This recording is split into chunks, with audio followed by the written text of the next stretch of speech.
I'm here on vacation with the family, but I wanted to pump out another video because I'm on this hot kick thinking about really getting back into video on gp.com, not an actual URL.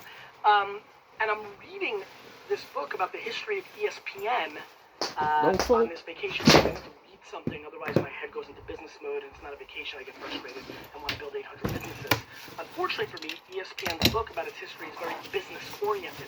And I'm in part of the book right now where they brought in some professional people from McKinley and consulting and new CEOs and things of that nature. And the conversation is about how they realized that ESPN was not going to be able to succeed in the early 80s, mid-80s at this point in the book, with it only being supported by ad revenue. That they realized that they had to go to the cable providers.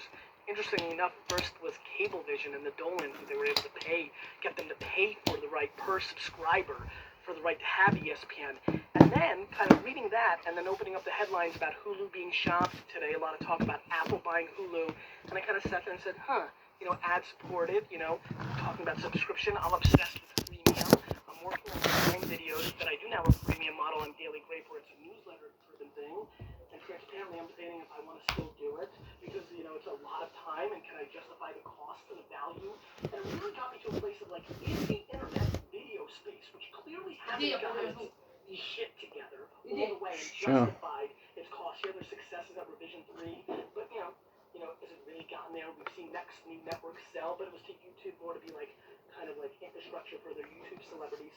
And it's been interesting. Outside of like YouTube celebrities that are able to really kind of justify through ad revenue along with YouTube supporting that, is there going to be a time, are we looking at a place where people are going to need to charge for their videos if it is quality content?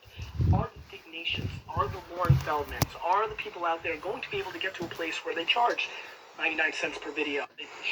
Are the Lauren Feldmans, are a similar place to where cable television was, and they realized, this isn't supported just by ad revenue. Do we need subscription-based models? And so I'm very curious, as we now go into a culture where Apple is... І ти ж не ходив уже в малій обуві, гаж ні? Ні. Ціле літо відкрито, все. Холера. А знаєш чого? Непослушання. Як він прооперував, він сказав просидіть і проглядіть. А ти зразу пішов, і воно туди попала інфекція, і оце порить. Правильно, матері ще вдома не було. Щоб гавкала.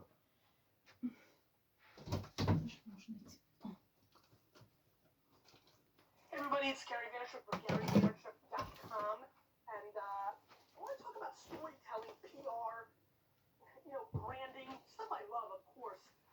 I think there's way too many companies. It's not making it obvious to me.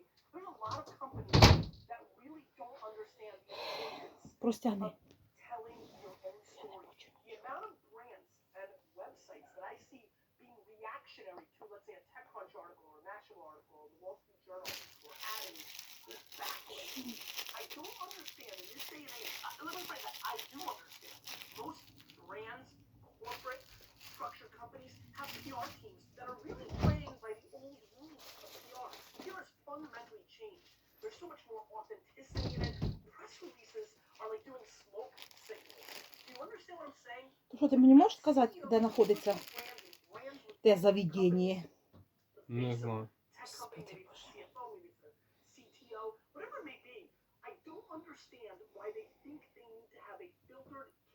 Ти знаєш, я бачу, що тут нема що різати. Може просто перев'язки поробити. Я тебе відвезу до доктора, мені не важко. Ну, бачу, що різати нема чого. Боже, ти ж... Тільки...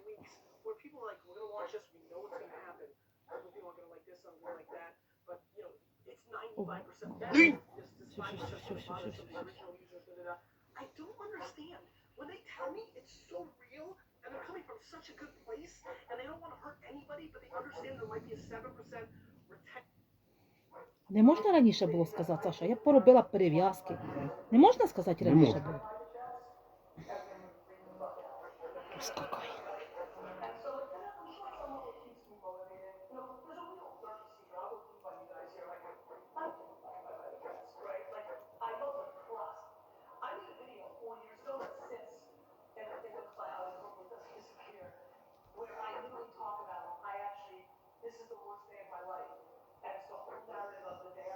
Таку постав.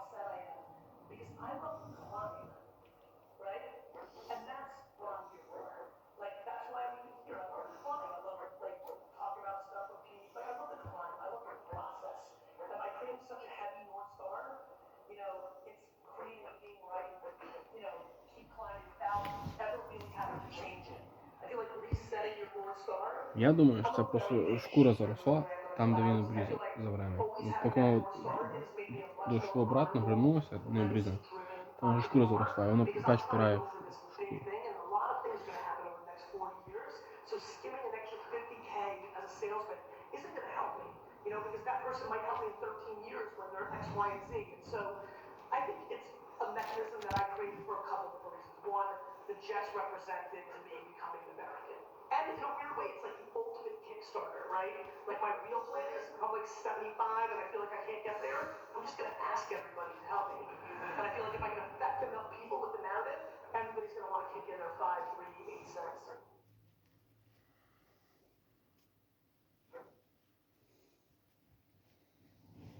I think I'm about to create the same failure that I once did right now, and it scares me, which is doing too many things at once. Trying to operate. So investing was great for me because it took my skill and it let me scale, right? You write a check and, right now I'm very heavy operations for the VaynerMedia and a lot of the things we're incubating. So we incubated a new restaurant app called Resy, R-E-S-Y, check it out please. Which is we like to think is the next version of Open Table. But I'm operational, I'm in charge of the marketing.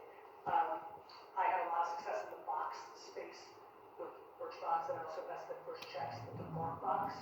So we just incubated. My fund is a little bit more incubation and businesses.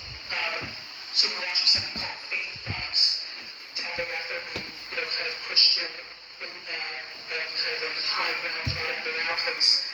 And I'm in charge a little bit of outreach. So I'm a little what's been my historic spot is I haven't known that. I've had a running my library for like 10 years, and I feel like I was like an entrepreneur that was in a relationship a long time, and we just broke up, and I was like, I can play the field, right? And I just started doing so many things, right? I started a show called Obsessed TV with somebody. I started a social network for developers and designers called Forest. I started Corked, a wine social network. I bought it and put an operator in place. VaynerMedia just started. I wrote my first book, Crush It. I got real crazy, and the truth is, I can't apply the same principles of when I'm operating it versus when somebody else is operating it, and I'm curious about going into the same trap right now. So I think I learned that that's what I should stay away from.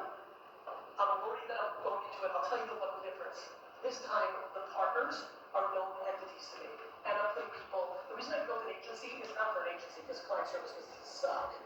It's because I'm grooming operators. I think the biggest thing that's missing right now in our space is operators. And there's amazing product people. I mean, there's good sales and marketing people. But God, there's a lot of people who really don't know how to run businesses for real. And so I'm trying to groom that. And I have an alternate style of operations. For example, the number one principle I have is HR. Number one. The hell, like literally, everything falls from HR. Like if you don't have a team that's going to have retention, well then what are you doing? Because the turnover is devastating to me. All the lost IP and speed. Speed is the number one thing I care about. So I've got to find operators who not only are assassins and operators, but who are literally motherly and caring, and that matters to me. And that only way I can figure out the HR part is if I live with them. So I'm grooming them and then putting them into my projects or investments if they fail or are failing. So that's the real play I've got going. Scaling the unscalable, which is humans. I want to tell you, Gary's here because everything you see, everything you consume of his is real. He's not making that up. He doesn't have to study to write his books. He lives it. So he's here not because we're paying him, because we aren't, I'll tell you. He's here for you. He's here for all of you. So, on the count of 3, I want everyone to get out of their seats and get as loud as you can for Gary Vaynerchuk. 1, 2, 3.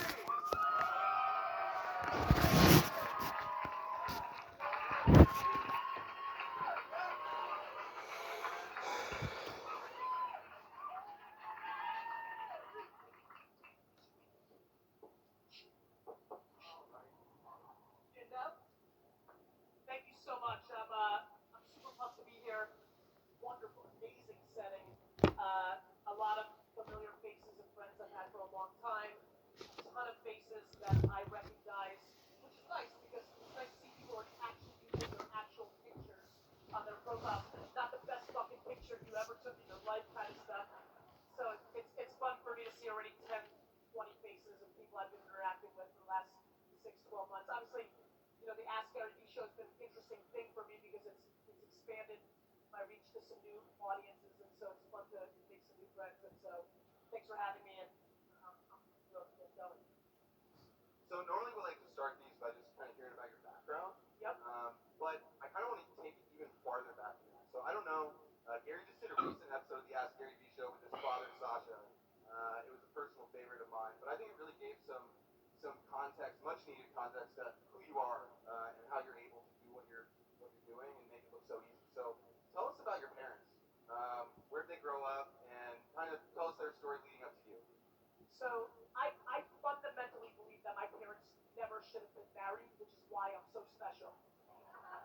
I really don't think my mom marries my dad if she wasn't a Soviet girl, and it wasn't like the old school ways where like, I really think my dad willed his way into that marriage.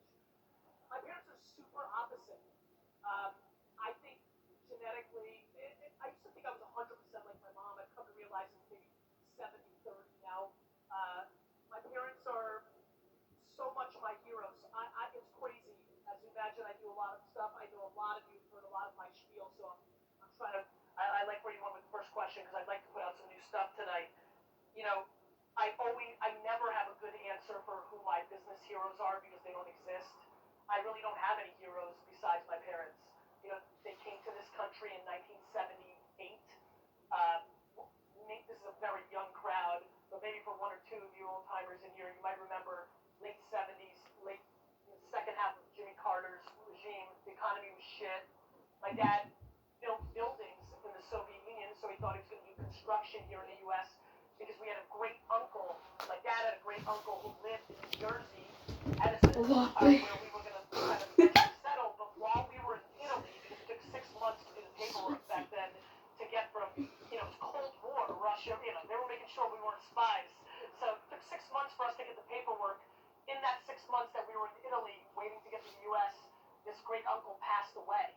So kind of our safety net went away. We came to the U.S. and they had $100 fucking. We lived in a studio apartment in Queens, New York, with 8 family members. I know many of you've heard that, but that's you might have heard me say it 10 times. It doesn't take away from the fact that that's kind of crazy ass shit, right? Like it's a very funny place to start. My dad got a bunch of side jobs. One of them was to be a stock boy in a liquor store in Clark, New Jersey, for $2 an hour. And that's how they started. My parents basically didn't buy anything for themselves from 1978 to 1985. You can really save some money by not buying anything. And so they grew up at a different time. They came to this country when they were 23 years old. Started at zero.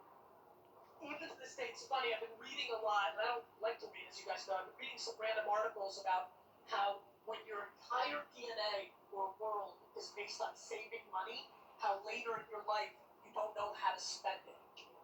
And I'm so passionate to get my parents to spend some of their money on themselves. I keep reminding them, like, look, I don't need your fucking money. AJ doesn't need your money. My sister needs some of it. But for the most part, I don't know what you're planning on. What do you think's going to happen with this stuff? Like, please enjoy it. And they're young. My parents are 62, 61, 60. They're young, but they're old.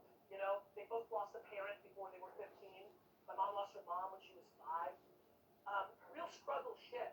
And so, I think a lot of you know I talk a lot about gratitude and being grateful and all those things. And it's not just because I came from a smaller place into some nice stuff. It's because my parents really struggled. My dad lost his dad when he was 15. For anybody in here, and I'm lucky that I don't know this, but I've heard somebody said something once that really hit me. It says, "You don't become a real man until your dad dies." And so I don't know. I admire them so much. The reason, obviously you saw that episode. For the people that saw it, so many people comment that they saw a different version of me in that for all the content I put out. It's because those are the two. It's funny. I even tell people now, and this is true, I really don't love my kids more than I love my parents. And I know that's the thing, and that's the politically correct thing to do. And I'm all about Xander and Misha, and I love them with all my heart. And to their credit, I'm starting to love them more every day.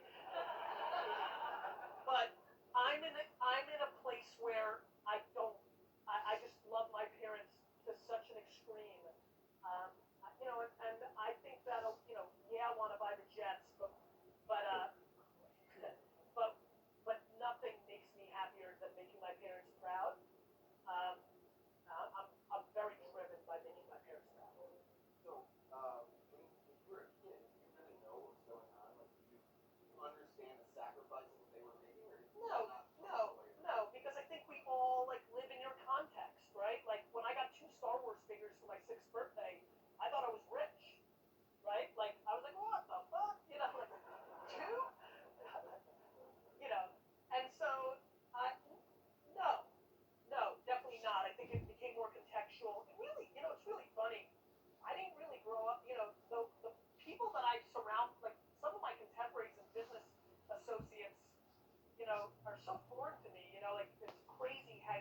a lot of the other successful tech people from the last decade, so many of them have such a more, grew up in decent situations. Definitely, you almost always went to really good schools, which I didn't. Made a lot of relationships in those Stanfords and Harvards. Are definitely more black and white book smart. I'm just playing a little bit of a different game. I think it works for me. I think it's why I feel an affinity towards everybody in this room, and why I think they feel an affinity towards me and will schlep and fly. I think I'm playing more of an EQ game. And Break that down for us. Well, By emotional intelligence. Right? well, there's only two intelligences. You just like fucking know shit, or you just know people, and it's intuitive and it's emotional. As a matter of fact, in my last will that I wrote that if we ever discovered in the human race how to test for emotional intelligence, that I want to be dug up and tested. Because I think I'm off the fucking charts. All time, baby. And so, yeah, I didn't know. But every day that goes by, it becomes more obvious. What was the first thing that really made you, realize what you were meant to do? When was that moment?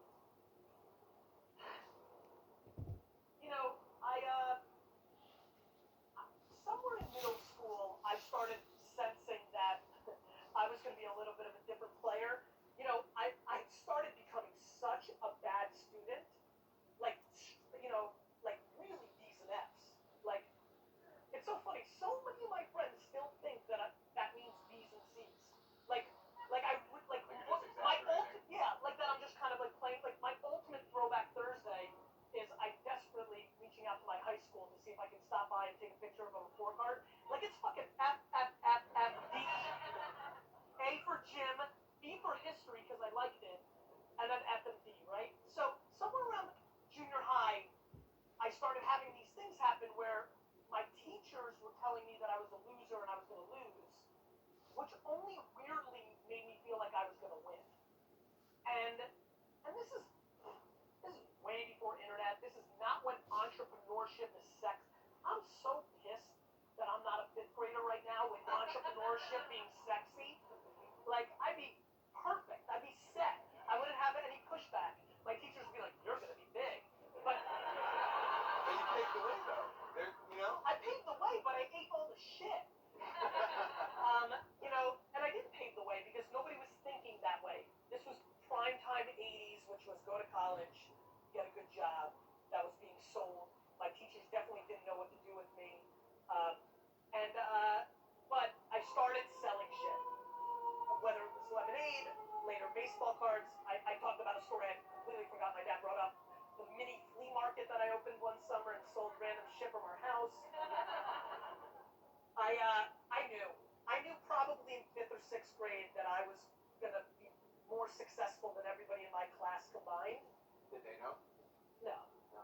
no. And I'm actually really curious if I'm now fundamentally more financially successful in my entire graduating high school class. I secretly really want that in a fuck you kind of way. Were you doubted then when you were getting those D's and F's? Not just by the teachers, but by classmates, like parents of kids. No, some of you have really started to get to know me. I'm very driven. I'm driven now. Like, let's not get it twisted. There's plenty of people winning on the point scale of money or fame or successes more than me. I love losing. Like when teachers and parents were putting me down to either put me down or to prop up their own child, I was like, good, fucking feed me, bitch. I like it. Like I actually, if you watch carefully, like as soon as I started hitting the apex of the wine industry, my eyes started to wander. I already can taste. Vayner's gonna start getting less interesting for me over the next 4 to 5 years because if you're in the advertising world, all of a sudden we've gone from Twitter guy thinks he's gonna come to the ad world and cause some ruckus to fuck, he might really do this, which is then gonna turn into the next 36 to 48 minutes like fuck, he did it, right? And as soon as they're like he did it, I'm like, all right, I gotta go to something else. And so I love the climb. I truly believe the definition of an entrepreneur is loving the process more than the things you get out of it. I don't like the stuff. I don't want watches. Fuck cars. I don't need planes. I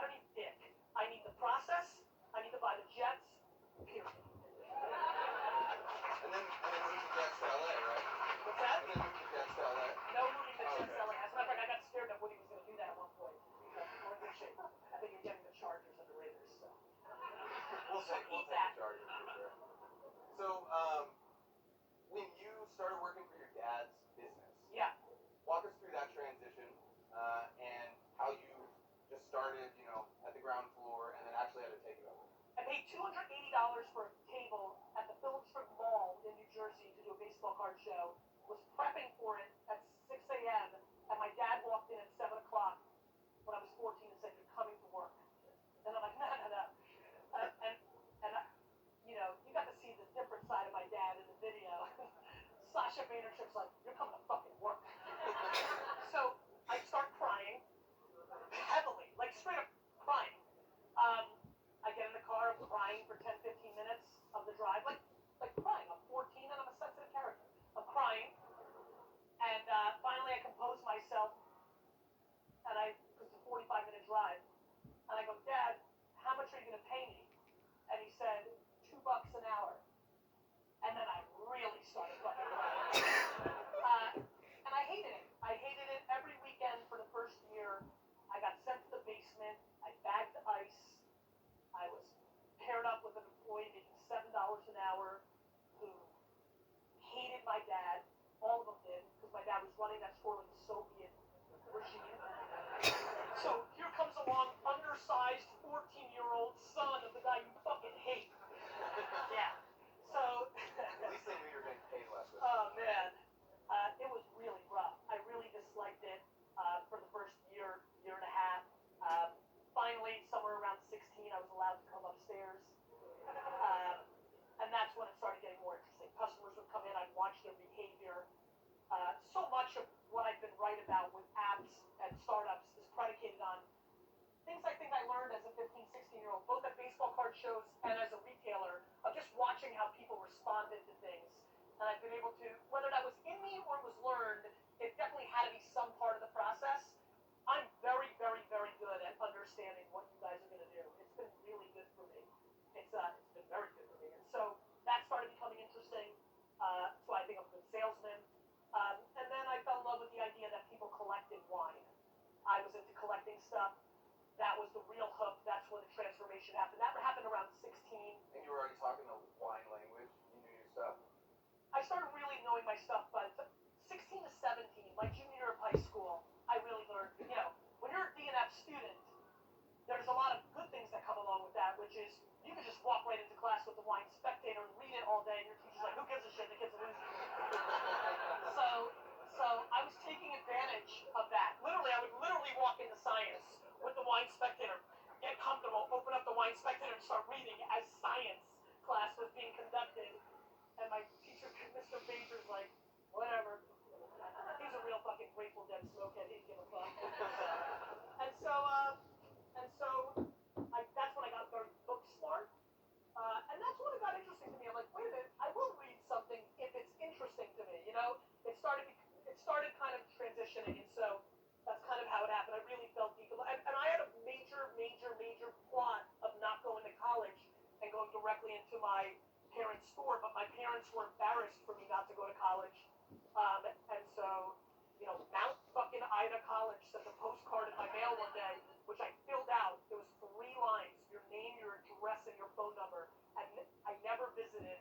I got an email, my ass. I got a postcard back that said, "You're in." I said, "Phew." And I literally went to Newton, Mass. in August 29th of that year and walked in and had no idea where the fuck I was. I mean, like, it was insane how checked out before I ever started college was. I would go home every weekend and work at the liquor store instead of, like, drinking beer and hooking up with chicks.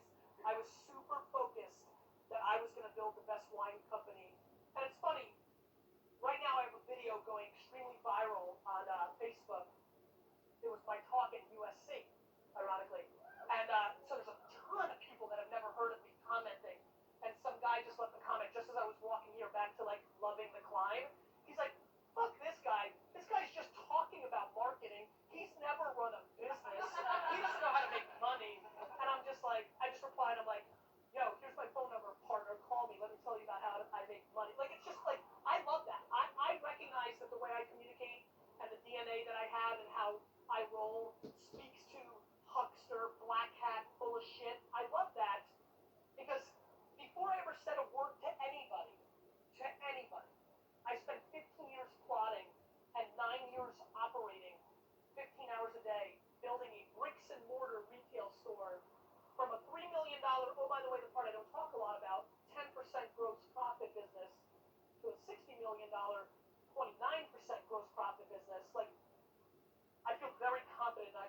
knowing that I know what the fuck I'm doing as an operator, and I want more people to keep thinking that I don't, and that I write books and that I talk, because it only feeds me to want to do it again and again and again, and I want that feeling forever. And that's why I don't think I'll ever, I truly believe that I will never really fully capitalize on all the money or all the opportunities, because I think I always leave a little bit on the table, because I want to keep playing.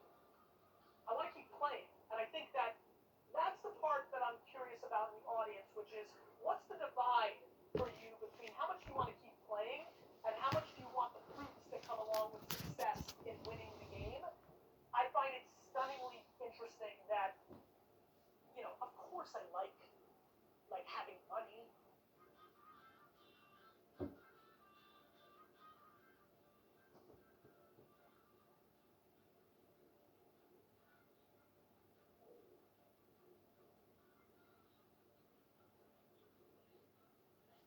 But I am equally as happy right now as I was paying myself $27,000 a year at 23 years old, because the building of the game, and I really do believe that separates me and the people in this audience that have that from the people that don't, that they think it's a means to an end, that they'll make more money doing it themselves versus working for somebody.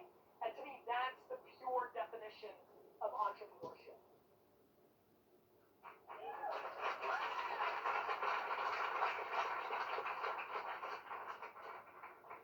So, did your dad already know you were going to take over the wine business? When was it decided that you were next? We never really talked about it, but I think my dad, and I think he alluded to it in the show, very quickly understood that I could sell shit, right? Like as a 15-year-old, never tasting a sip of wine in my life, he's like, that wine needs to sell. And then like by the afternoon it was all gone, and meanwhile they tried to sell it for a month. And like I was 15 and I looked 4, right? So like imagine walking into a wine store and seeing like a 4'7", like baby face kid being like, this is the good shit. I mean, like, you know, like, I mean, when I think back to like what people must have been thinking, but for me it was so serious. I was like, I can do this, right? So I think he knew. I think he knew fairly quickly, and something great happened. Thank God for me. I think. As soon as I got home, May of '98, to start being involved, my dad was in the process of building a new home for, like, the dream home for mom and dad. And so he's a builder at heart, more than a retailer, I would think. So he was busy building. And in that first year, we went from 4 to 10 million in sales while he was busy building. And by the time he was done building and came, he was like, huh, that's interesting. And I think he didn't want to disrupt the progression. And then the next year we did 15.7, you know, and that was it. I mean, at that point, when you're doing 4 million and you go to 15.7, and this is pre-internet, pre-cash infusion, not the way businesses can blow up now. No internet. You know, this was hard grinding 4 to 15 million in 2 years, and so it was even more flabbergasted. And so there was never a discussion. There wasn't even a discussion of me phasing out, which was way weirder. My dad and I just kind of like roll. You're on the same page.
so that's really my theme. I think a lot of you do know this. My game is very simple. Where is the attention while the rest of the market doesn't think the attention is there? Use it like crazy. Figure it out. Know how to play there. If it goes away, fine. Social cam, clerk, for some of you old-time Web 2.0 people. If it goes away, cool. Because all you need is one. YouTube. Two. Twitter. You know? All you need is one or two to really work. I mean, I'm at 125,000 followers on Instagram. If I was playing my thesis on Instagram 3 years ago, I'd be at 5, 6, 700,000. That's too bad. I missed out. I was too busy with Vayner doing other things that I didn't play it. Plus, I thought of it too much as a utility up front. I don't like taking pictures, so I missed out.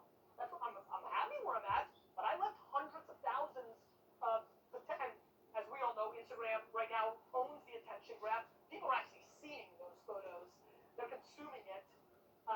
So I have no idea what the fuck you asked, but let's go to the next question. Next question. All right. So, YouTube. When you talk about YouTube, right? Yeah. I mean, that plays into the theme, just what you're talking about marketing in the year that we're actually living in. Yeah. Talk to us about what you did with YouTube and Wine Library. February 21st, 2006, less than a year after YouTube launched, I started Wine Library TV. And everybody, 90% of America didn't know what YouTube was. Just that short period ago. And I just knew this thing was going to be huge. And YouTube is the absolute transition of my career. YouTube comes, I believe in it, I start this show, it gets big. I start selling a fuckload of wine because of it, and I'm not spending any money. This is organic. And I'm like, that's interesting, no ad. Not paying for this? This I like. It works, it works, it works. It sells to Google for $1.8 billion, which was, now we're in this bullshit, billionaire unicorn land. Guys, $1.8 billion in 2007 was like a gazillion, right? I read an article about it. It says Ron Conway, angel investor, sent to make a quadrillion on his $25,000 or $100,000 investment. I'm like, what the fuck is an angel investor? I ironically Google the word angel investor. I read it, and I go, and that's literally, I can feel the moment right now in my office where I tape the old shows. I was like, I'm gonna be an angel investor. Because what I realized at that moment was I was so right about YouTube. I was so right about email marketing. I was so right about e-com. 1996 e-com. A lot of you were kids. 1996 e-com, people told me the internet was a fad. That nobody in a million years would buy wine on the internet. Literally, it'd be like me telling you, look, I'm opening up the next wine library on the moon. And we're going to take, Virgin flights, and I believe, and that's how people reacted to .com. And so that was the moment when I was like, fuck, man, I'm too right about where the world's going to just use it to sell a couple of more cases of Pinot Noir. I need to up my game. I just turned 30. I was starting to freak out. I freaked the fuck out when I turned 30. I was like, I'm not buying the jets. I'm not even going to buy a toy jet if I don't change my behavior. Right? And so I knew that I had to up my game, that 30 to 40 was going to be a massively important decade for me to establish, and that, yes, I made it, and I built a huge business, but at the level that I thought I had in me, at the caliber that I was selling to myself and to everybody else, I haven't just been talking this Jets game since I started having people care about what I say. This is 3rd grade, 5th grade, 9th grade. And so it was a big moment for me. YouTube selling to Google was absolutely the watershed moment where I was like, I got to get my shit together. The next thing that I think is going to be big, I'm going to be an angel investor. That next thing could be Twitter.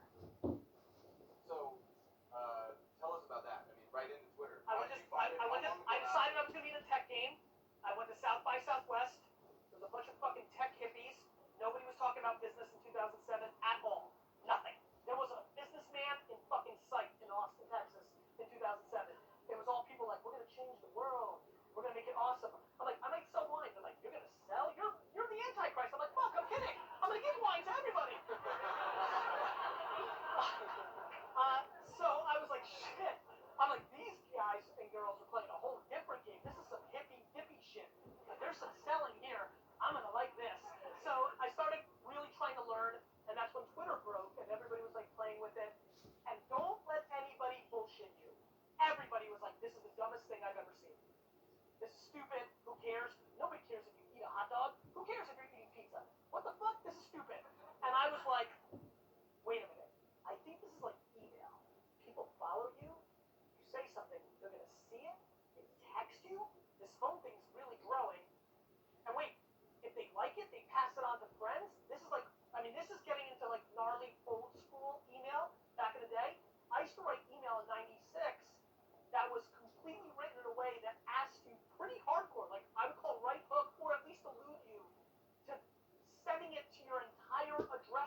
we'll step back again, slow the jersey down, become friends. I became very friendly with the CTO.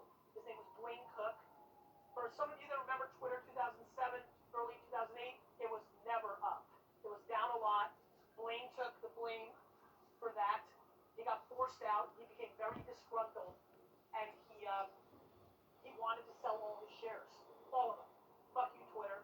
The company was valued at $50 million at the time, and so called me. He's like, Gary, I'd like you to buy my shares. You said you wanted to be in. I said, I'm interested. He's like, I'm going to sell them all. I said, please don't. I'm like, I really think you're making a mistake, Blaine. You're a good guy. Don't even give me all of it. Like, keep some. He sold it all to me, the BetaWorks guys, Fred Wilson, and Kevin Rose, every share. I think, just to give you context, he probably made a couple $1 million, 2, 3, 4. He probably left $700 to $2 billion on the table. Emotional decisions are really, really bad in business. And the far majority of people that I know in this room, in the game, make a ton of them. And my dad was alluding to it in the episode. I am stunningly, and I'm emotional as fuck, as you guys know, but when it comes to the actual business decision, I completely try to suck out any of my own feelings out of the decision. And I think a lot of people make that mistake. That's one of the classic mistakes. But that was my first foray into investing, and that's how it happened. I have to ask this question just because you said that. If you own the Jets and it's a business and you love the Jets, isn't that a little? Is that At that point, I've decided that I'm not going to treat the Jets like a business because and I'm going to treat it like a vanity project. As a matter of fact, I've actually decided recently that I'm going to be on the team. I've decided that I'm going to take this crazy ownership thing to the next level. Like, cool, you can be on the sideline, Jerry Jones, Cuban. I'm actually going to start. So we'll see how that goes. middle linebacker, right? Middle linebacker. No, maybe quarterback. I'm actually going to dress up for a game. I'm completely convinced. I don't give a fuck. Let's make it happen. Then you should tweet that. Get him on the 40-man roster. So that's how it started. Then I made a video. I got offered a TV show. How many of you remember me from the wine world when I was doing that? So I got offered a Bravo and Food Network. Bravo and Food Network in 2009 were fighting over getting me to do a TV show about wine, and the offer got big. And I wanted to go to Bravo because I thought Bravo was on the come up, right? They just had Queer Eye. It was just starting to happen. Food Network was too food. I liked it. I think I called that right, and it would have been great for me.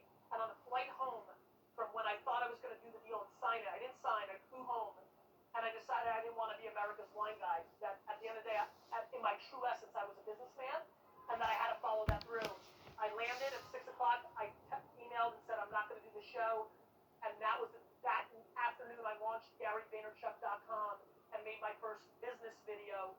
The third business video I ever made was Facebook should be worried about Twitter, and ranted about why I thought Twitter was this up-and-coming platform. It went viral inside of Facebook. Dave Morin, the head of platform, emailed me, said, Mark asked me to email you. Would you come to Facebook and talk about why you think this?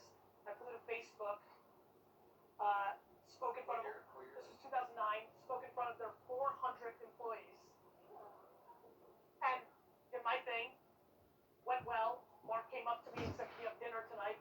We had dinner, we hit it off, started a friendship, and a year later, I bought a shitload of Facebook stock for Mark's parents, and that was my second investment. And then, you had already run Crush It by this time. I bought Facebook, I had just written Crush It. That's right, I wrote Crush It. I started VaynerMedia in May. My daughter was born in May. Crush It came out in October. Crush It went crazy, which changed my speaking career because at the same time that summer I gave a talk, the whole, Smurf It Up thing that I know a lot of you have seen. That went crazy because Ted kind of grabbed it and ran with it, and just a ton of fucking good shit happened in 2009. I'm down with 2009. And that's why Vayner took 2 years for me to get involved with. I was so busy being Gary V with Crush It and speaking and invest. At this point, I'd invested in Tumblr in 2009, December 2009. How about this for how different the world was? Tumblr's B round that I invested, Series B, was a $14 million valuation. now like 2 random people in this room with an idea want 10 from the get Tonight. tonight. So, yeah, those were the first 3 things I put my money into. The next 2 were Buddy Media and Wildfire. I was on a roll. I mean, when I wasn't an investor, I was much smarter. Were there losses in there though? Yobongo. I lost a fuckload of money on Yobongo, and Yobongo kills me because Yobongo is in essence what I thought, what Tinder is what I wanted Yobongo to be. I loved that fucking company. So pissed. Yeah, there was losses, but not. I mean, my disproportionate wins happened in 5 of my first 8 investments. I've gotten stupider. Well, because Twitter was kind of this polarizing idea where a lot of people thought, oh, this is dumb, but it really did hit it and go big. Did it change the way you looked at new companies? Did you think, okay, even if I think this is stupid, there might be a market for this, or this might be something I should look at again? No, the thing that's working for me, even though I've gotten stupider, I think I've got a couple of brewing wins, and they have to play out. I only bet on 2 things. Do I believe in the thesis? Like I personally, me, Gary, believe in this? Or 2, do I disproportionately believe in the jockey? Do I believe so much in the entrepreneur that even though I think the idea is dick, even if they lose, I want to make sure that we're homies for her next idea, and then thus I'm there. And I think that look, Odeo didn't work for Ev. All those investors that failed on Twitter are kicking themselves, and that one's crazy because he already sold Blogger to Google. He'd already been a proven winner. To me, I think there's so many first-time entrepreneurs in the game. Meanwhile, for the same price, I can bet on people that have had 2 successful exits. And not that, look, you're going to miss out. Look, Snapchat, Pinterest. These are first-time entrepreneurs. So there's all kinds, but to me, it's only 2 things. I believe in this thesis, virtual reality. Virtual currency for 8 to 15-year-olds because they can't pay yet. That's not using their parents' credit card. Massively interesting to me. Smart technology on every product in the world. The box market. I still think the box market is grossly undervalued. Birchbox, Barkbox are killing it. Everybody, I think people don't realize how good of a model that is. So, media and commerce, Thrillist and Jackrabbit. If I believe in the thesis, I'll bet. And then the only other thing that will ever make me bet if I don't believe in the idea is the person. So you have a new investment, right? Casey Neistat's company? Yep. Talk about that. Tell us what is Beam? Beam, yep. Okay. He's done a really good job getting hyped. I think it's absolutely got the potential to be the next version of social, which is I could be sitting right now with smart glasses and people would be seeing what I'm seeing. Obviously, I'm meerkatting, and so people are seeing it from this perspective. But I think a lot of people would like to see what Beyonce's seeing when she's singing in front of 80,000 people. It's a perspective we haven't seen yet. I think we're always going to be curious. Guys, everything I make my bets on are things we've done long before the internet came along. Let me give you an example.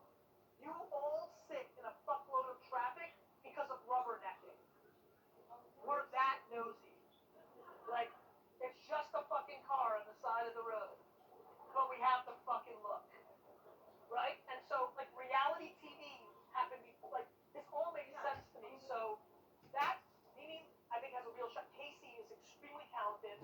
That was me betting on both the thesis and the horse. And don't forget, he had a product guy from Tumblr, so I knew him too. I think they've got a really interesting shot. They'll lose if they're too early, but it will happen. We will follow people and just see plenty of people here are super pumped at the thought of me putting on glasses all day and them going to those meetings and seeing these shit. It's interesting. And I'm interested in watching a backup offensive lineman for the Jets put that on as he's trying to make the team. And so we all have our interests, and there's a perspective we've never seen. That will happen. I'm desperately hoping it's going to be them, but it will happen. And I think that's that. And then talk about Meerkat, so you invested in them as well, right? Yeah, so how did you find those guys, and then what's happened since then? I've been following Ben, the entrepreneur, for a while. He was an Israeli entrepreneur that I've been fascinated by. Ben reminds me a lot of Dennis Crowley. Dennis, before he did Foursquare, did Dodgeball. There's certain entrepreneurs that have a tick about a space. Ben has done 2 things in live streaming before he did Meerkat. I like that, right? I'm like, this is an itch he needs to scratch. He's not going from,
frustrated that even happened because they were like on the inches of launching it. Uh, and here's why. And this will be an interesting thing for you. This is putting on a BC hat, which I know a lot of people don't put on all the time. It was a $50 million valuation. I had a chance to write a $500,000 check. I have a $25 million fund. I couldn't afford not to bet on it in case it won. If Meerkat wins, because it's not over, but clearly Periscope is in the lead in my opinion. But if Meerkat innovates, the pass the baton they just did or something else, if they win, you have to understand, it's a 4, 10, 12 billion dollar company. This Meerkat isn't going to be a $40 million company. It's got that kind of upside. And so the math of it plays out that it was worth me losing all that money because the upside was too great because consumer-facing apps at scale don't come along so often. It's if you look at Facebook, Twitter, Tumblr, Pinterest, LinkedIn, Instagram, Snapchat, there's just not that many, guys. And so you've got to bet. If you have even an inkling that something could be one of those, it's too big to pass on. And so there's also all those variables. I just gave you the full insight into my mind to why I went there. Awesome. So, Vayner RSE. Yes. Tell us all about it, who your partner is, why you started it, and what your plans are with the fund. AJ's my brother, he's 11 years younger than me, he's my partner in Vayner Media, and I knew at some point, he got married a month ago. I knew he was very serious with his girlfriend. I knew he would somewhere around 25, 26, 27 start thinking about his financial world. So I always knew in the back of my mind that I had a year or 2 or 3 to really rev up Vayner Media's revenue. And I knew that there would have to be some sort of event so that AJ could get some dollars and start his life the way he wanted to and the way I knew he wanted to. I never wanted to sell any of Vayner. Matt Higgins, the former president of the Jets, who was our first client, went and started working for the Miami Dolphins owner, Steve Ross, who's also one of the biggest real estate developers in the world and is also the 176th richest man with $4.6 billion. And from day one that Higgins went to Ross, he knew how much of a secret weapon I was for him. I told him Twitter was going to be big. I told him Uber was going to be big. This is, by the way, being right is the greatest leverage of all. Never waver if you think you're right. Always have conviction, because if you're right, it becomes disproportionately valuable. That's what happened with me and with Matt. Matt became massively influential with Steve. They wanted to do things outside of real estate.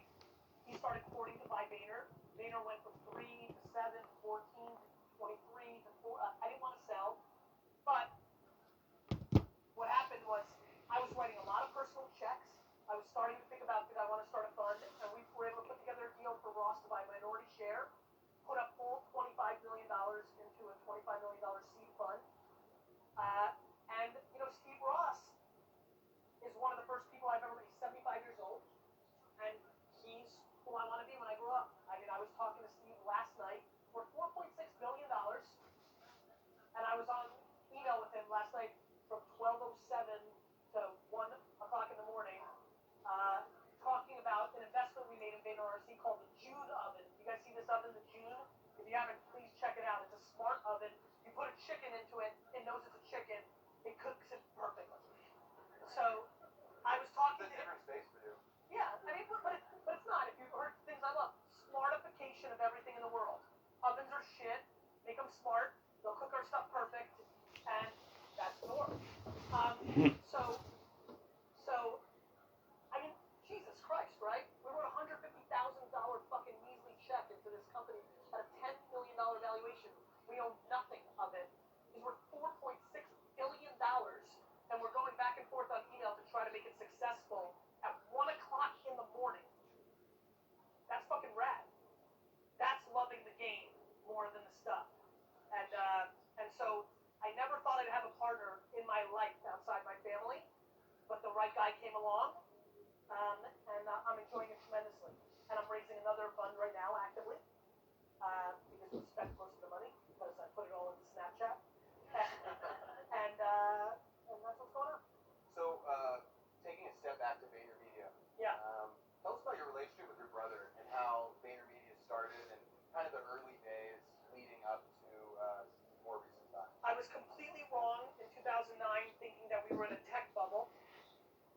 Tumblr, 14 million is crazy. I was scared that AJ would be a tech entrepreneur. I'm scared for a lot of people here that they're young tech entrepreneurs, which means go raise a fuckload of money, have no idea how to run an actual business. Money's running out, go raise more money. It's just an arbitrage financially. It's not running a P&L. It's not running a business. I'm completely convinced that 98% of the players in the space, I'm talking about 98% of this room and our overall space, get wiped out when shit hits the fan from tomorrow to the next 5 years. So we are in a bubble right now. I don't know if we're in a bubble. I wouldn't call it a bubble because there'll be big wins out of this. We're in a place where eventually economic impact will happen, and 99% of people are playing only to make it to the next funding round, and they will go out of business. Circa, one of my favorite investments that just went out of business, couldn't raise more money, even though the economy's good, so they went out of business because they're not making any money. I didn't want my brother to be that guy. I wanted him to know how to run a business. And so brands were pounding me after Crush It, pre-Crush It, after the Web 2.0 talk, and I had 300,000 or 500,000 or 800,000 followers on Twitter when Pepsi had 9. And so they were pounding me, and I just decided, this was a good opportunity.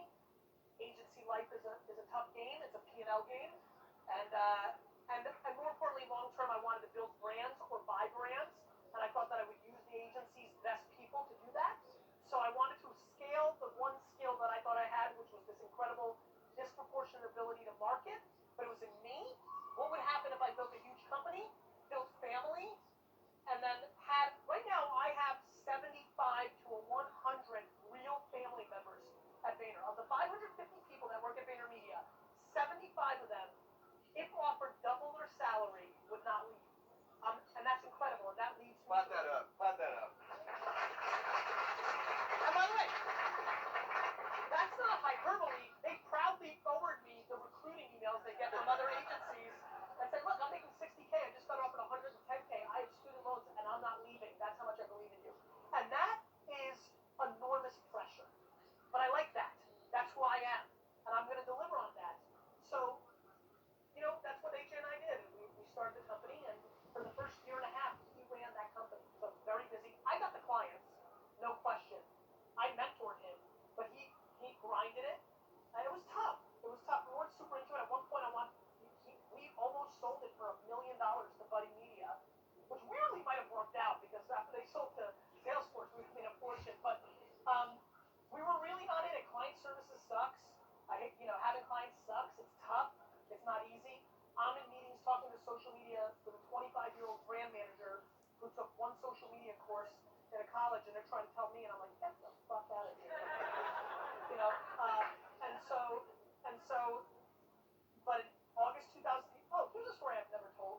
In August 2011, I just stopped Daily Grape, which was the next version of Wine Library TV. I did 80 episodes of it. I knew I was done with wine video, so after 5 years of wine video, I stopped. I was fading out of day-to-day operations of Wine Library. I built the infrastructure, and I had a decision to make. You guys are going to love this. Go and become the CEO of VaynerMedia for real and run it, or do a partnership that was on the thing. I was this close to doing this. Launch a vodka where I and Usher were going to be the face of the brand. So in September 2011, I was either going to start a new vodka brand with me and Usher, and it was going to be cool. We were going to launch on the Ellen show. It was going to be like, me and Usher walk out and be like, hey. He would be dancing for sure. They would be dancing. I'd be like, fuck, do I have to dance? But I decided, I took the less sexy route, clearly. Still friends with Usher though. Yeah, and I'm much closer with Scooter Braun and all the people around him that were putting the deal together. And that's what I did. And from August 2011 to today, almost 4 years now, right about 4 years, I grew the company from 30 to 550 people. I've opened up 3 new offices in LA, San Francisco, and Tennessee. I grew the business from 4 to 65 million in revenue. We are undoubtedly the hottest digital agency, or top 5, 10, easily in the space. We're going to destroy everybody. And I'm proud. And I needed it. At that point, I was becoming too much Gary Vee, too much am I a social media pundit? Am I the thing that guy commented today?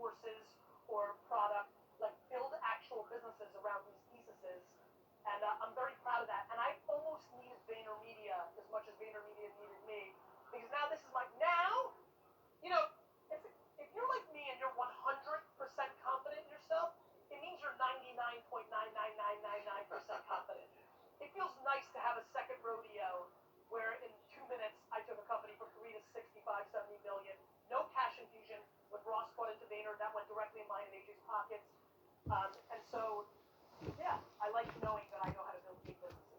Well, and the reason that everyone's here isn't just because you know how to build big businesses. I think you know how to communicate so that no matter what people are working on, they can apply your lessons, your ideas, to what they're doing every single day.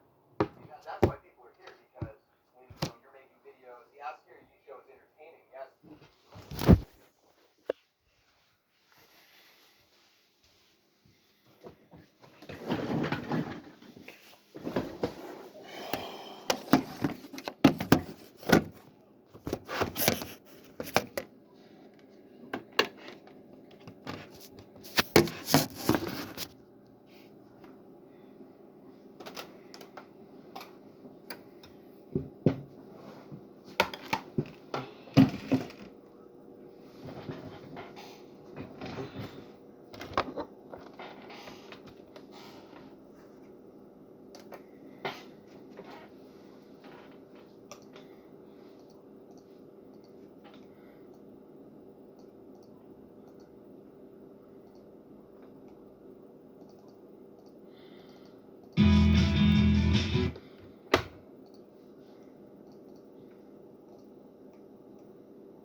Мамуль, ма, потім прийдеш, я тобі покажу, де іспити.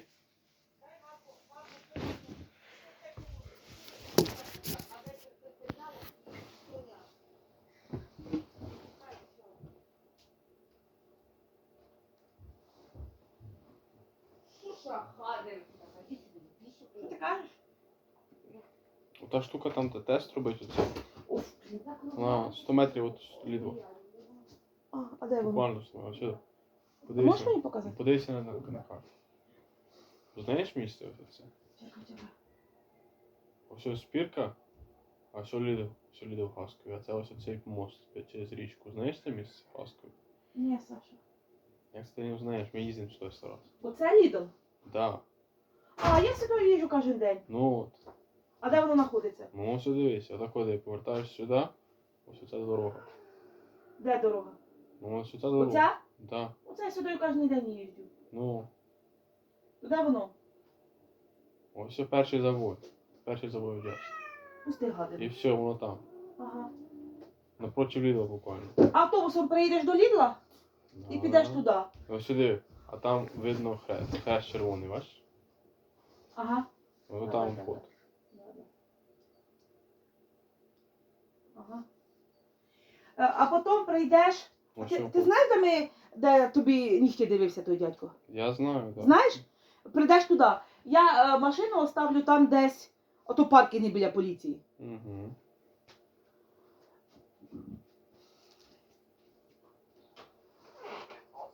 Все, я поняла, а там все в кучі. Угу. Все рядом. Not only have you been able to, you know, gather this experience out of Слушай. not only building companies but investing, but you're able to communicate that and give it to the world so that they can do it. So thank you for that. Thank you.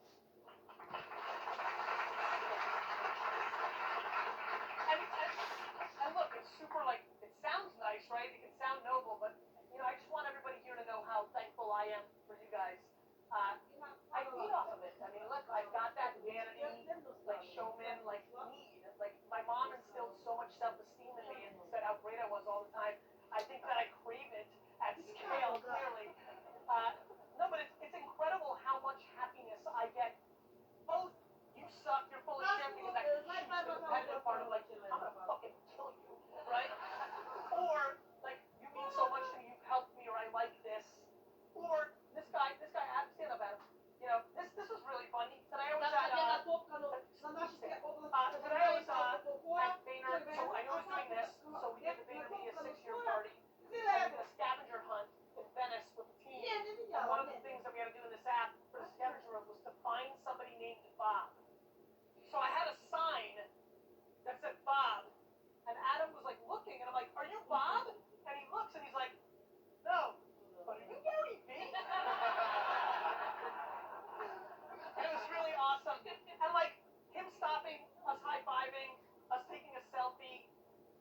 what they preach in their own behavior is ludicrous, and it's true, and that's worth a clap up because I think.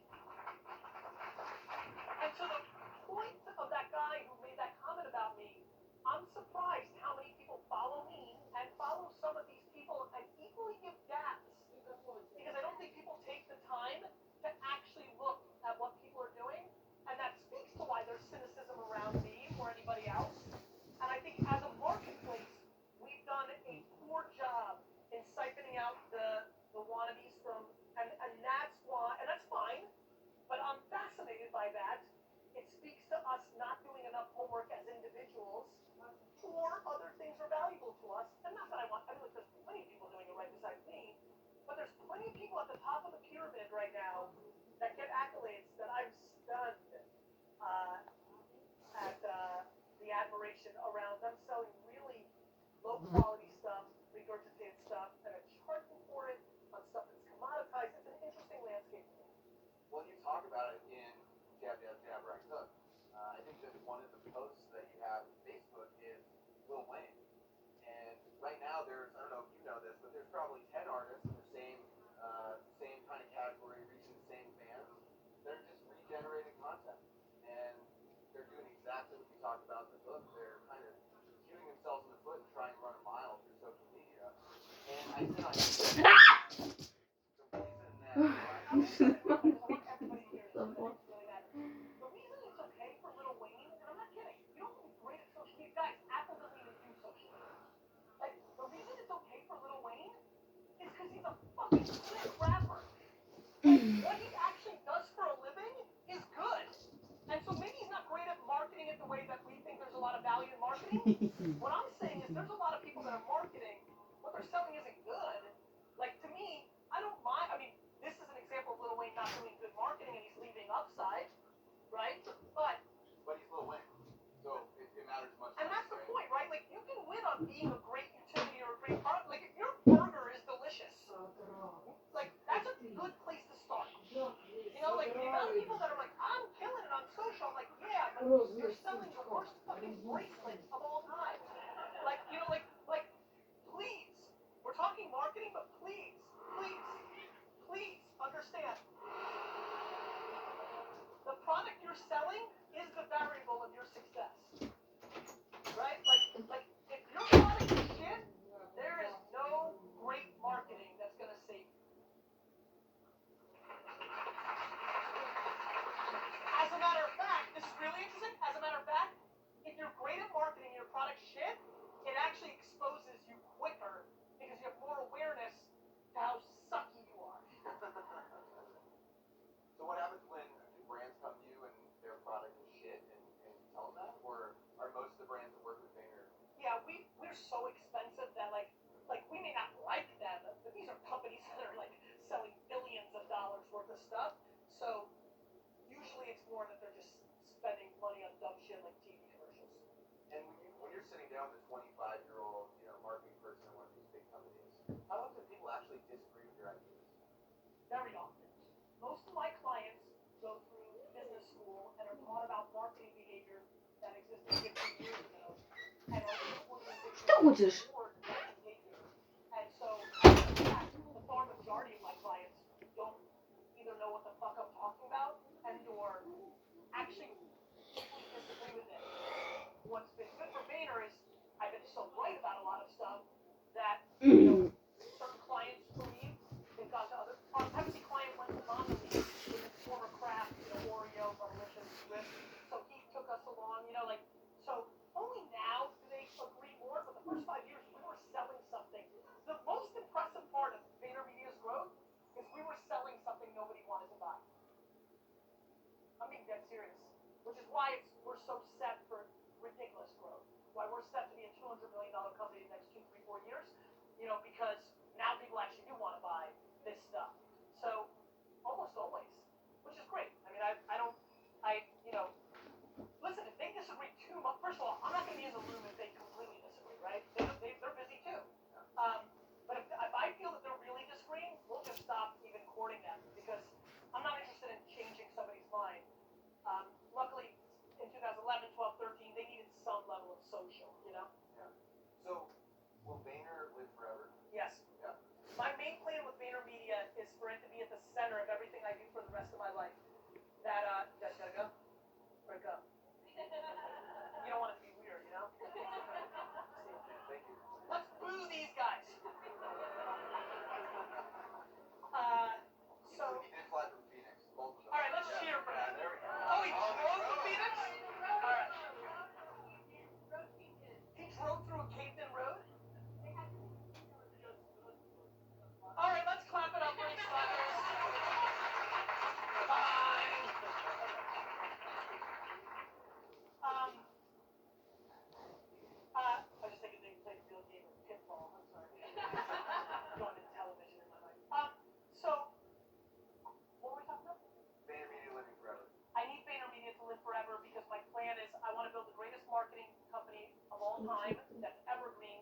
and I will deploy them to be the CMOs or executives within my investments or the brands that I buy. I'm really excited about it. I really think it's the model and the gateway drug for me to buy the New York Jets. I think that this machine is. I mean, look, Vayner has been valued. People. I mean, everybody's trying to buy VaynerMedia, and the numbers are very high. You know, hefty 9-figure deals, like life-changing, like fucking rich shit. But it's just super not interesting to me because I think it's gonna bring me disproportionate value as these kids and youngsters who now intimately work with me for 3, 6, 10 years, and we become brothers and sisters. It's nuts. I mean, I've got something really brilliant. I think the human empire that I'm trying to build, that is predicated on not just what I want, but like what does Kathy want in life? Is it money right now? Is it work-life balance later? Is it empowerment? Is it creativity? Is it I don't care, but I have a read on 200 of the 550 employees, like on every aspect of what makes them tick. And in a couple more months, I'll have 280 people blog. Like I spend this disproportionate amount of time on HR because I'm trying to build I'm literally trying to build the reverse of what Steve Jobs did. Right? Break that down. Steve Jobs built an empire on being a dick face. I want to build an empire on being awesome.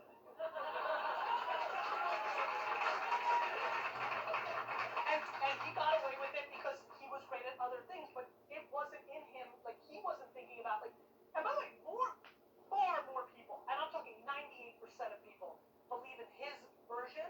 Like I disproportionately lose on betting on people like in the short game, but I just have a funny feeling. One, for my own soul, it's just the only move I'm going to be able to do. But two, I can start seeing for the first time some interesting things in the news that have me very excited about the disproportionate ROI you get by building a true family over the long haul.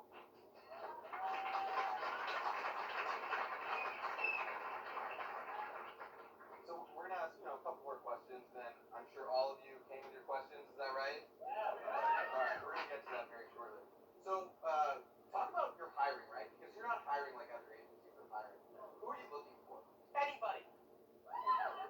I'm not joking. How about this? We hire fast as fuck because no human being. I think I have the great. Remember, I want to get fucking dug up for my EQ, and I've made tons of hiring mistakes in my career. Tons. Not a few, tons. Because it's hard. So I'm a big believer in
has to like feel right to me.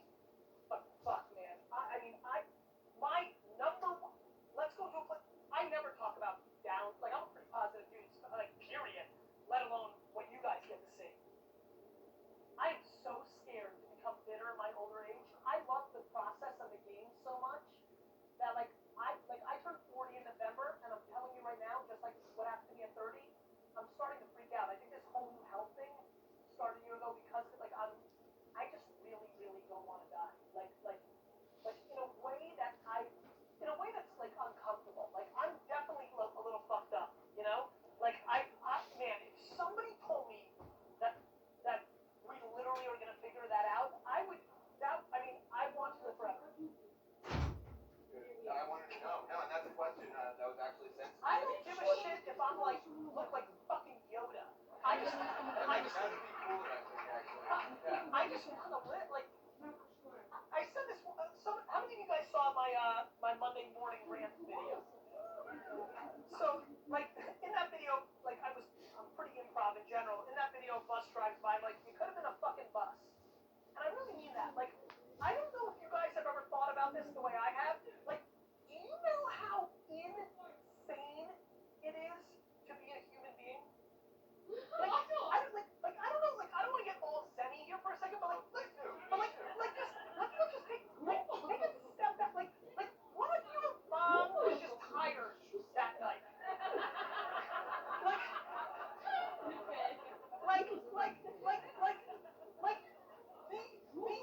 The math behind actually being lucky enough to become a person. You're the chosen one. It's insane. And so I cherish that. I recognize that. I believe in that. I believe. Look, like I'm glad that I don't want to be a fucking dog. Like I don't want to be a tree. Like fuck those things. Like I'm so pumped.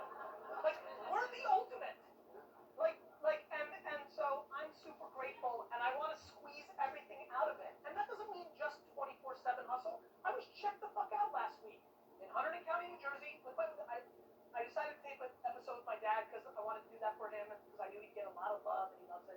You know, but I was checked out. When I work, I'm in it. But I'm, from 1 p.m. to 4 p.m. on Sundays, this entire fall and winter, you could call me and tell me, Gary, if it's second quarter Jets and you text me and I take out my phone and you say, Gary, if you text me back right now, I will give you $40 million. I will literally not reply. I am fully all in. That is my complete escapism. I need that. I love that. I'm always scared that I talk so much about hustle. You know, here's a good example. Lizzie and I have made it a very big point to be very private about our children. As you guys know, Misha's 6, Xander's 3. It's kind of, there's a couple, but it's like really, Xander. I don't think anybody's ever seen that dude, right? Like, I don't really, I don't share that. So I get some pushback of like, Gary, you say family first, but you don't, it's because I don't talk about that part of my life. Like, you're not going to hear a whole lot from me on the weekends. You're not going to hear from me at all 7 weeks a year when I'm doing, last 2 weeks of August, I'm not going to be talking with you. There's not going to be Ask Gary V shows. Like, I'm all in doing that. And starting in the fall, you're not going to hear from me from 5 to 6 p.m. every day because I'm going to go home and spend an hour with the kids and either give them a bath or eat dinner with them. Like, I'm doing a lot of it. It's just a part that I'm not communicating. And honestly, I wish I could. The truth is, I wish I could. I actually wish I could do a little bit more of it. I'm passionate. It's not just a Lizzie thing. I'm passionate enough to do it either. So I think too many people are overexposing their kids. Not normal every day, but like if you start getting some level of attention. But I only wish I did because I wish I could show a more rounded story publicly to everybody so that it doesn't feel like after I go and say I fucking outworked fucking stuff. It's like like Хапай! you know, Не тягни за коса! Я вже вона зробить собі влада, коли немає. 24 hours a day. Як коло неї немає? Вона що, на луні, блін, Не Таня? ори! Doing this right now, having that meeting, like having that meeting. А ти що, не знаєш, як роблять? My thing. That's my oxygen. На коліні роблять. Like, А тобі яке so діло? blessed to be doing what I do. Да. Вона вже так побалакала все. Ну, секунду. Шушвай.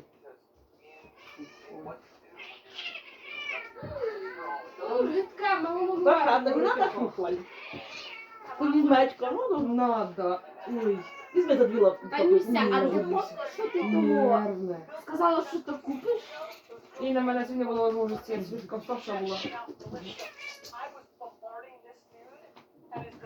Не Завтра в тікає. Хасково. І не тікає. У Хасково. Під контейнери. До базара! Хвостом метеляє.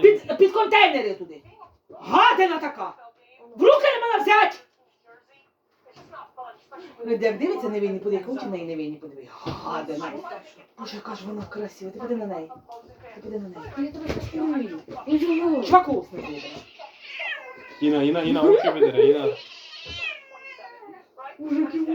так ви можете не дергати за шкуру! Іна, очі видере, Іна.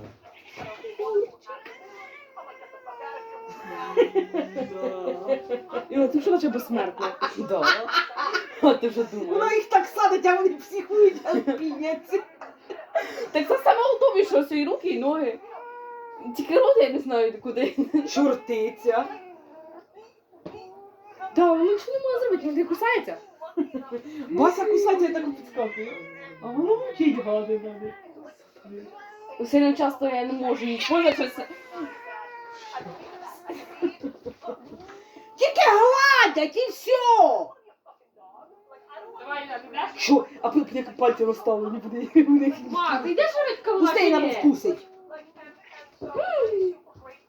Щас на вас усіх курили. Головне ж не тікай. Я її не боюся. Я готова. Мені страшно, я не піду. Та боже, стекло.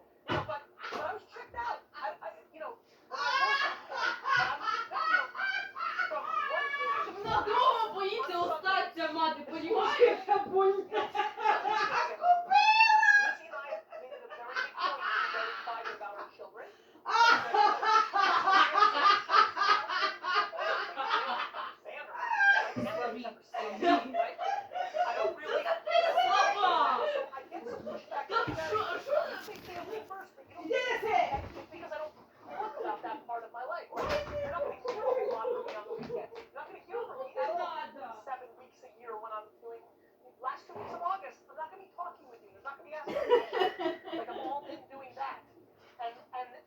Я просто не можу.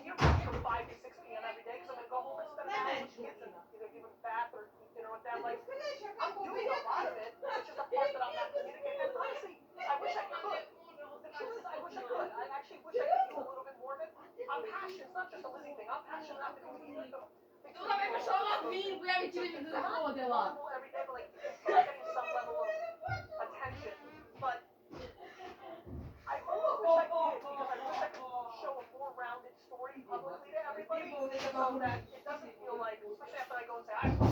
Бо я ж заходила додому, і вона аплодує, і вона вийшла. І ти це мовчиш? Ти що, я по житті, отак ось вдома.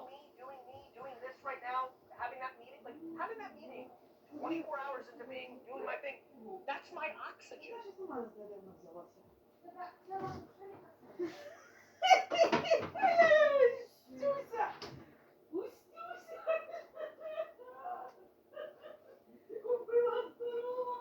Що зробив? Ма, що зробив? А тебе чим доля не касається? Світа мене сопив трубочку. Що вона вже зробила? Стить піти в бесідку, кавуна взять, боїться і страшно. Що? І сама в хаті боїться, і в комнаті сама боїться спати. Я його на фільму якогось дивлюсь страшної звідки, що сиділа коло мене. В бесідку? А як ти здаси, як ти так глубоньки? Щуриш, як ти здаси права? Інки не учила бери. Що там здавати? Береньки, бо там будуть Я показувати свої не отдам. А, Б, В. Нема там? Ой, ну ще хоч якісь нові учила. Так, наріжте мені кавуна. Так, ти мені без таку, без таку. Без таку. Так, ну. Як ти так нормально летиш? Ну, та що ви криволапі, прошу. А ти сьогодні мовчи. Мовчи. Може, ти не доведеш. І що, Інка пішла?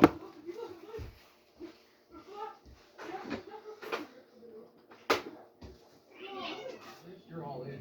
I mean, with your family, I think it's obvious to everyone that you're all in. And when I'm watching Jets, I'm the most all in. the Bills played the Jets 2 seasons ago. There was a Bills fan in the front row in front of me. The Jets came out and blitzed them. I was bombarding this dude and his dad, like making it real. Like I get pissed when other fans come into my section because I go to a lot of road Jet games and I get my ass kicked and I hate it. And it's going on the road in an NFL game and wearing the other team's jersey. It's just not fun, especially when you lose a lot. And so I try to make it uncomfortable for the opposing fans. So anyway, no big deal. I really fuck with this guy. Like, you fucking Buffalo's a shit.